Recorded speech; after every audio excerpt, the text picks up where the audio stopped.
ছোট ভাই নাম হলো তৌশিক, খুব ভালো ছেলে, কাজ কামের দিক মনোযোগ দেয় খুব। কিন্তু এখানে একটা কথা আছে, সে কাজ করা বাদ দিয়ে ওর গার্লফ্রেন্ড আসে দেখা করার লাগে আসে, কিন্তু তৌশিক পাত্তা দেয়, কিন্তু ওই মেয়ে পাত্তা দেয় না। আসলে কি জানো, এখানে মেলা কিছুই আছে, কিন্তু বলারও আছে, বলারও নাও আছে, কিন্তু কথা দিলে কথা রাখে না।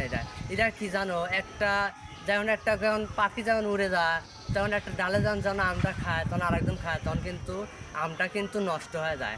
কিন্তু তোষিকের জীবনটা যে আস্তে আস্তে যে নষ্ট হয়ে যাচ্ছে, এটা কেউ বোঝে? এটা কেউ বোঝে না, এটা তো কেউ মনে রাখতে পারে না। কিন্তু আমার ছোট ভাই তোষিক ওই মেয়ে খুব ভালোবাসতো, মন থেকে ভালোবাসছে, স্কুলে একসাথে পড়িছে, তাও সেই তৌশিক ভালোবাসে। ওর খাওয়ার থেকে নিজে না খায় সেই মেয়ে খাওয়াইছে তৌশিক। সেই সেরি এতদিন তৌশিকে ধোকা দিয়ে চলে গেছে। তৌশিক, নারী মানুষ ভালো না। হ্যাঁ, নারী মানুষ ভালো না, এক কথা বাংলা কথা, খাঁটি বাংলা কথা একবারে ইমাম। হ্যাঁ।